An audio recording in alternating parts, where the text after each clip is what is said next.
السلام عليكم الاخوان والاخوات، كيف الحال والاحوال؟ كنتمنى تكونوا بخير وعلى خير، وهذا الفيديو غيكون في صحه وعافيه. سبحان الله، واحد الشخصيه هضرنا عليها في اللايف يوم امس هو موضوع هذا الفيديو، وخرج في واحد التصريح. ومفكر مؤرخ بالضبط، هو مؤرخ فرنسي كيتكلم على الصحراء المغربيه، الف كتاب حول الصحراء المغربيه وقال الحقائق زعما قويه.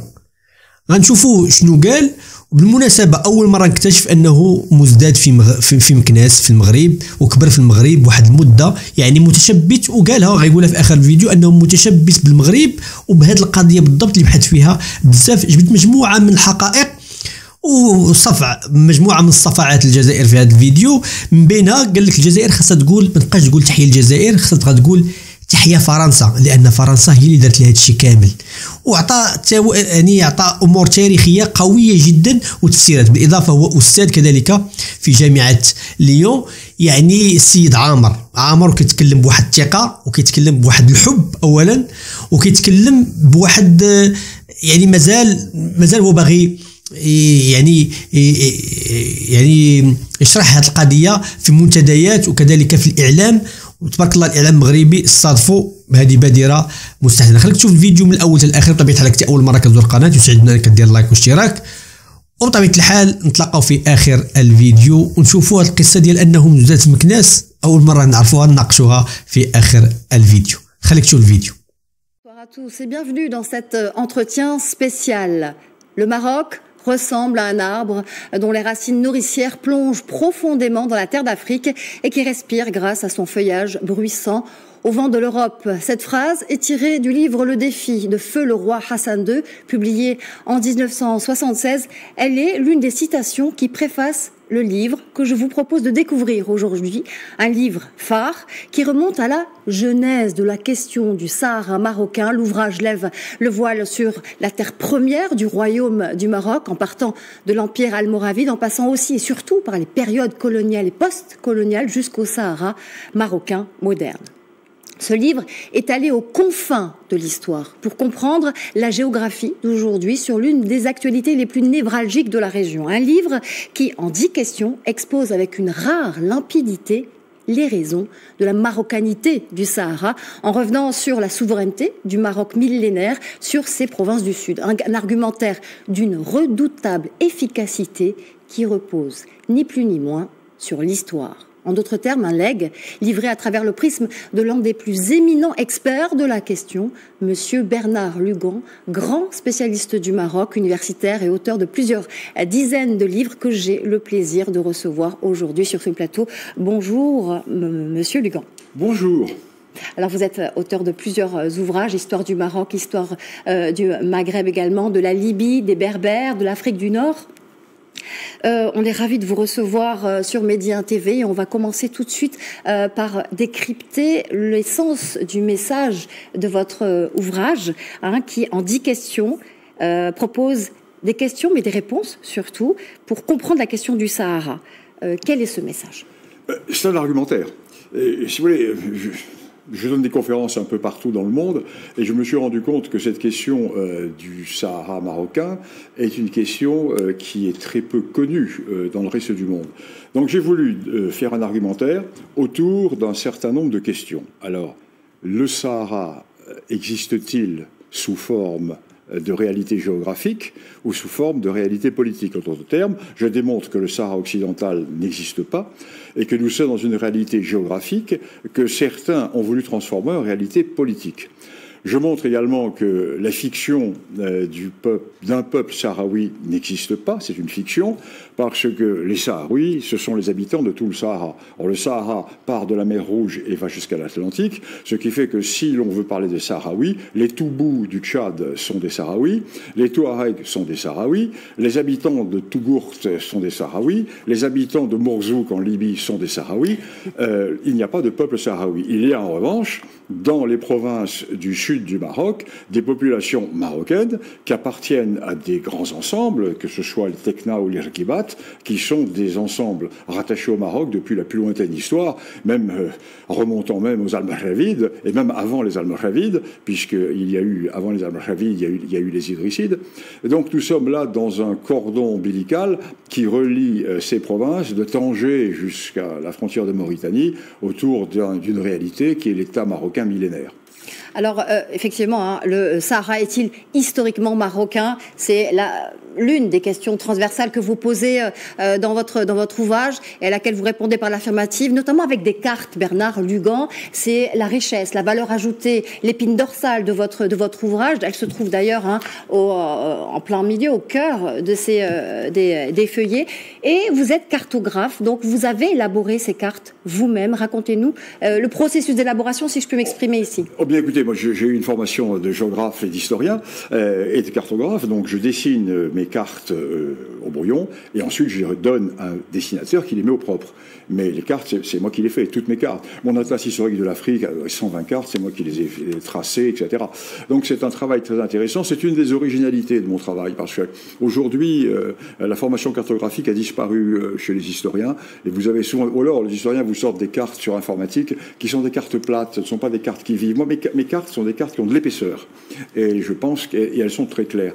Alors vous parliez des preuves de la marocanité. Alors dans mon livre, je cite les dizaines d'accords internationaux qui remontent, les plus anciens remontent au XVe, XVIe siècle, qui montrent bien que toute cette région du sud marocain, donc le Sahara marocain, était sous autorité des sultans du Maroc.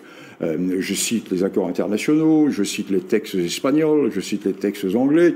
Dès le XVIe siècle, les chancelleries européennes passent des accords avec les autorités marocaines pour faire libérer les marins naufragés le long du littoral. Ensuite, en se rapprochant de nous, nous avons des textes, notamment les accords de 1911, qui vont attribuer à l'Espagne ce Sahara qui va devenir le Sahara colonial espagnol, enfin le Sahara marocain. Et nous avons un texte tout à fait intéressant de l'ambassadeur de France à Madrid qui dit au Premier ministre, qui est espagnol, regardez bien avec quel soin nous avons détaché cette partie du Sahara du Maroc pour le donner à l'Espagne, parce que l'Espagne s'estimait un peu insatisfaite du futur partage du protectorat qui allait se faire. Et en compensation, il y a eu cette reconnaissance de détacher cette partie du Sahara du Maroc du Sud qui va devenir le Sahara colonial espagnol. Donc nous avons des textes, au point de vue historique, il n'y a pas de discussion. Il n'y a pas de discussion possible. Des textes et des cartes, et je vous propose justement de jeter un coup d'œil sur l'une de vos cartes, la première qui est édifiante, et elle dessine le Maroc dans sa plus grande extension du XVIIe au XVIIIe siècle, une carte qui part de Tanger, qui s'étend jusqu'au fleuve Sénégal au sud et jusqu'à Tombouctou et Gao au sud-est et jusqu'à Timimoun et Insalah à l'est, actuel Algérie. Je ne sais pas si on peut la voir à l'écran. On l'a à l'écran, effectivement. Parlez-nous de cette carte. Disons que cette carte ne représente pas le Maroc. Elle représente l'extension maximale du Maroc à l'apogée de ses conquêtes territoriales. Là, nous sommes à l'époque où existe le Pachalik de Tombouctou. N'oublions pas qu'à Tombouctou, la prière était dite au nom du sultan du Maroc au XVIIIe siècle. Et à Tombouctou s'est créée une sorte de nouvelle ethnie qu'on appelle les Arma, qui étaient les descendants des conquérants marocains, des soldats marocains qui ont fait souche sur place et qui vont diriger Tombouctou jusqu'au milieu du XIXe siècle. Donc cette carte montre bien que le Maroc est un empire millénaire, et cet empire millénaire a été amputé à l'époque coloniale. Il a été amputé, le Maroc est en crise à la fin du XIXe siècle, et la malchance du Maroc est d'être en crise au moment où l'Europe est en expansion. Et ceci va faire que le Maroc va être, comme disait le grand Alaoui, le Maroc va être dépecé comme un artichaut, feuille après feuille. Et c'est ce Maroc qui va être amputé, va l'être certes au sud, de ces provinces sahariennes, mais encore plus à l'est de toute sa profondeur, le Tidikelt, le Gourara, Kolomb-Béchar, Tabel Bala, toutes ces régions, Tindouf, qui étaient des régions historiquement marocaines. Et là encore, dans mon livre, j'ai un chapitre qui est consacré à cela. Je dis, le Sahara n'est pas la seule amputation subie par le Maroc. C'est dans un contexte général d'amputation que les provinces du Sud ont été détachées du Maroc. Et je cite absolument les textes marocains, les daïrs, les nominations, les fonctionnaires royaux qui étaient nommés dans toutes ces régions. Là encore, il n'y a pas de discussion possible. Ces régions qui sont des régions historiquement marocaines et qui ont été rattachées à l'Algérie. Alors je dis souvent, l'Algérie devrait remercier la France.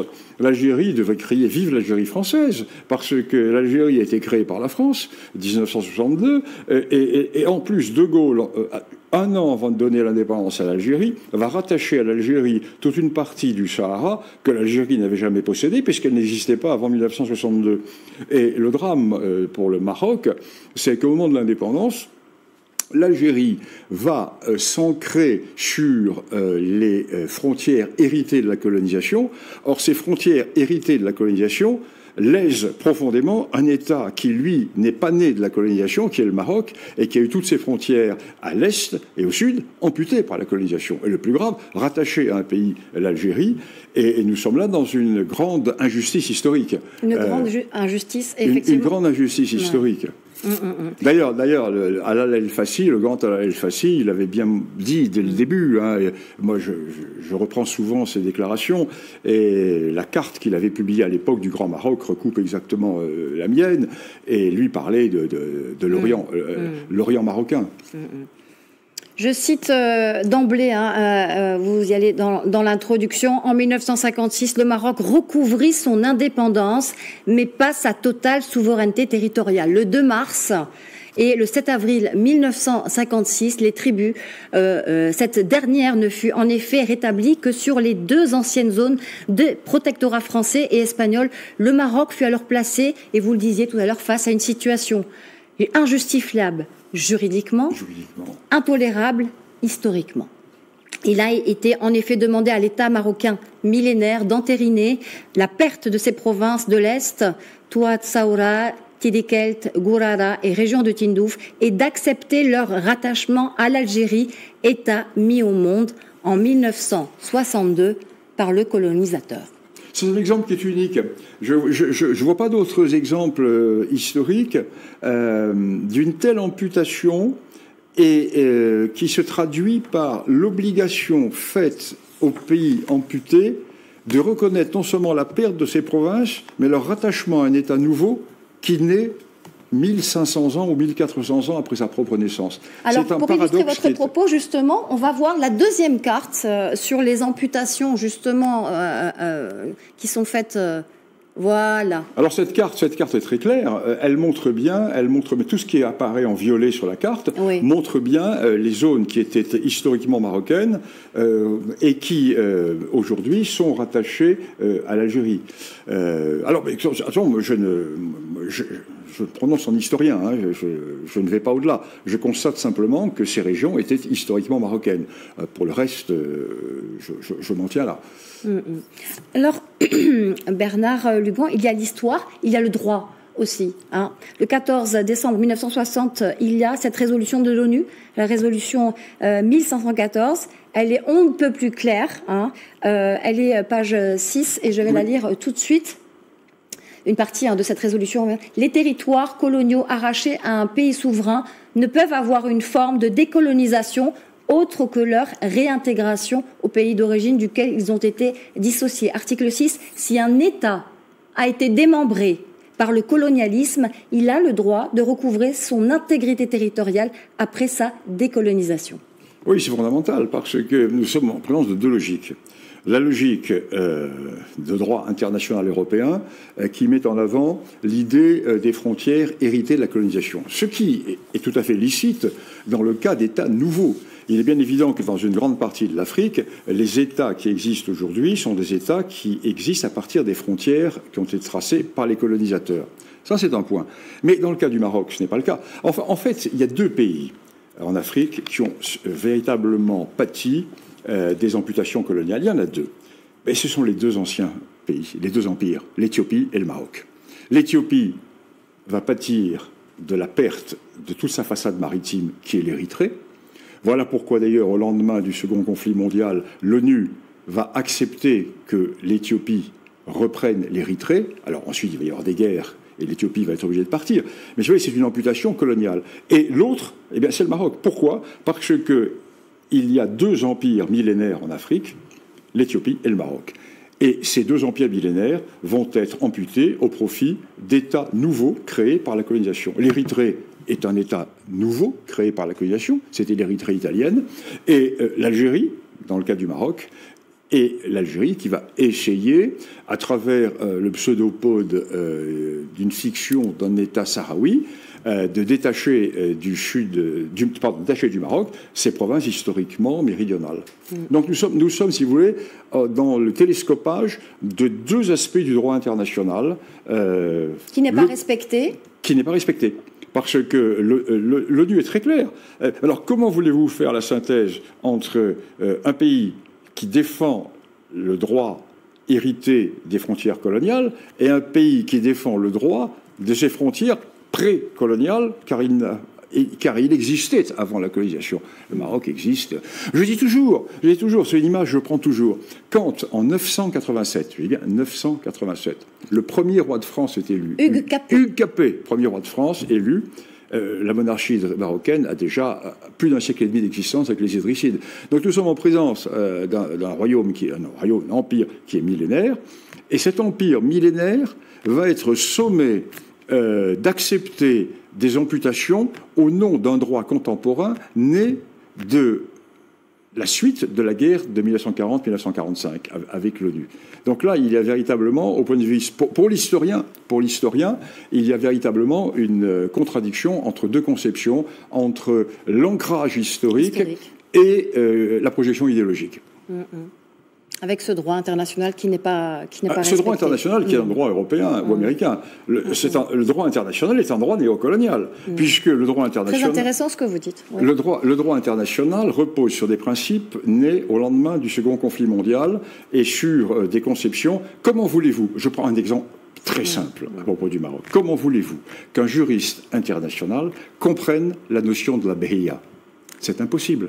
C'est impossible parce que nous sommes dans des définitions totalement européocentrées ou américano-centrées qui sont basées sur l'individualisme et sur des notions de souveraineté qui ne reposent pas sur la communauté ni sur l'héritage historique, donc ni sur l'aspect religieux.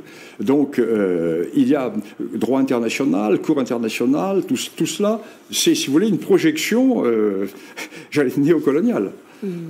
Donc, je la mets entre guillemets pour ne pas choquer mes bons amis, mes camarades qui siègent dans ces instances. J'ai moi-même siégé au TPIR pour l'ONU, donc mettons des guillemets. Mais c'est exactement ce que je veux dire.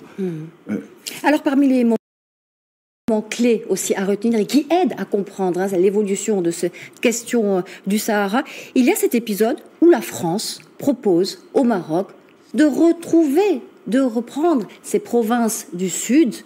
Et c'est en 1961. Le Maroc refuse. Pourquoi? Je vais citer une partie de votre livre qui va nous éclairer là-dessus. Et là, c'est un extrait du livre de feu le roi Hassan II en 76, Le Défi. Voilà ce qu'il dit. Ce fut même à plusieurs reprises que la France proposa au Maroc de négocier au sujet des amputations territoriales qu'elle avait décidées sans lui et dont il avait été la victime durant la période coloniale. Cependant, en 1960, le sultan Mohamed V répondit à Paris de la manière la plus nette que toute négociation qui s'engagerait avec le gouvernement français en ce qui concerne les prétentions et les droits du Maroc sera considérée comme un coup de poignard dans le dos de nos amis algériens qui combattent, et je préfère attendre l'indépendance de l'Algérie pour poser à mes frères algériens le contentieux frontalier. C'est quand même un point névralgique, un turning point, c'est très fort. C'est très fort. On ne connaît pas ce détail de l'histoire. Alors, premier point, que les Marocains doivent tous lire Le Défi de Sa Majesté Hassan II, parce que ce livre explique tout le contexte de l'époque. Lui était complètement témoin, acteur, c'est fondamental. Alors, que s'est-il passé? Mais il s'est passé que De Gaulle était en bon terme avec le Maroc. De Gaulle était en bon terme avec le roi Mohamed V. C'était plus le sultan, c'est le roi Mohamed V. N'oublions pas que Mohamed V était compagnon de la libération. Donc très proche du général de Gaulle. Et De Gaulle avait l'intention de donner l'indépendance à l'Algérie.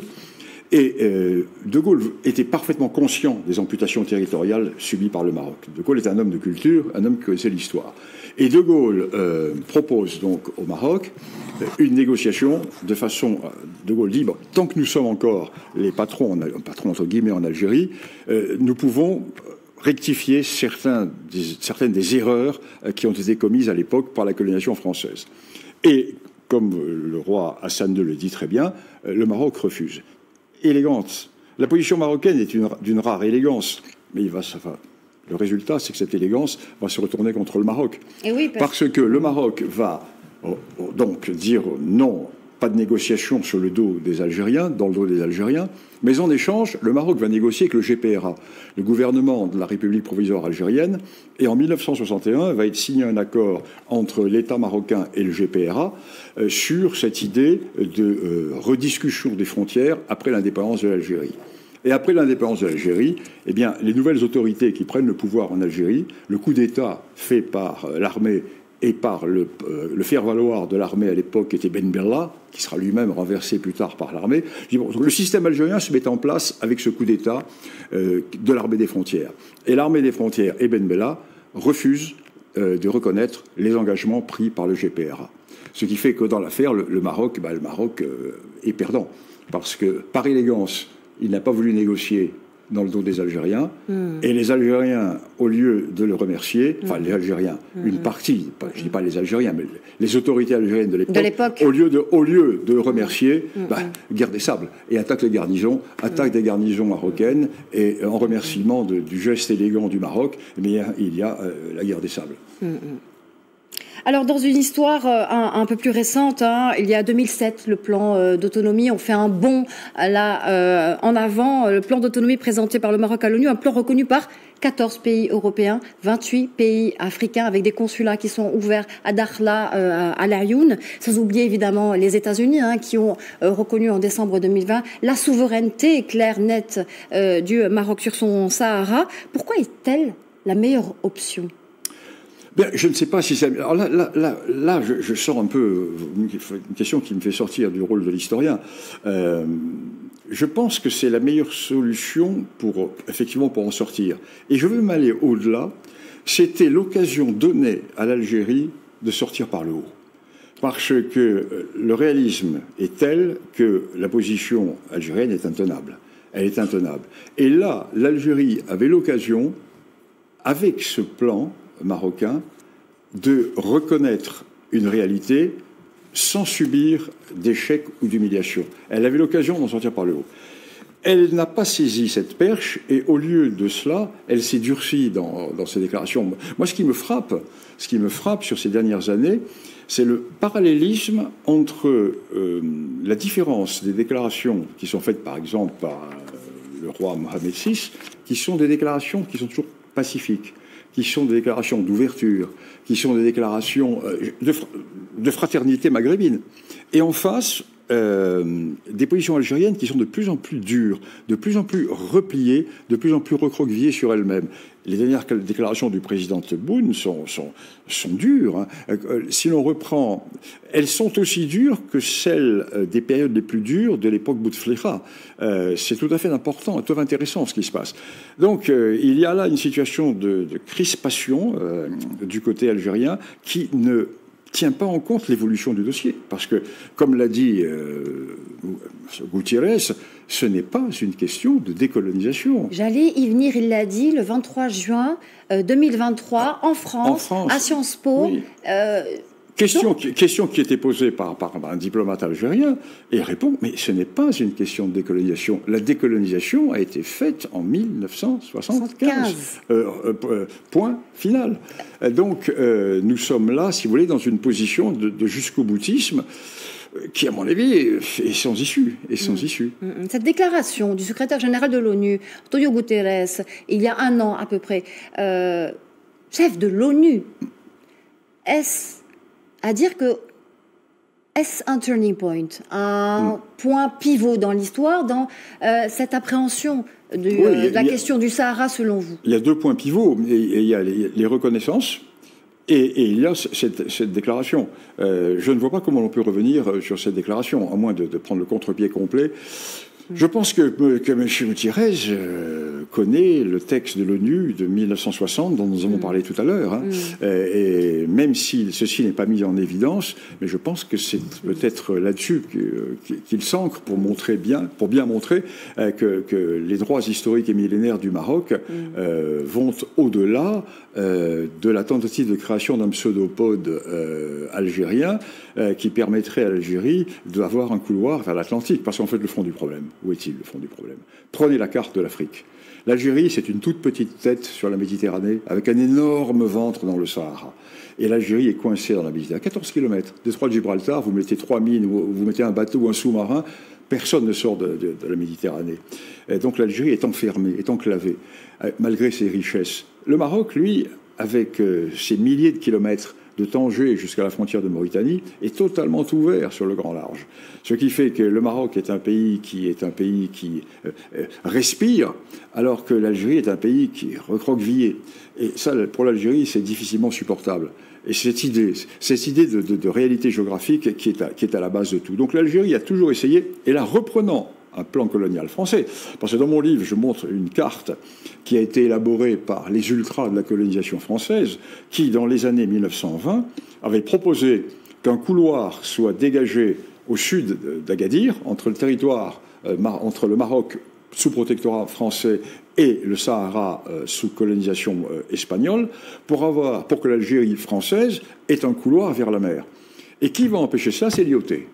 En 1920, nous avons des thèses que je cite dans mon livre. L'IOT va s'insurger contre ce projet, et l'IOT va réussir à bloquer ce projet.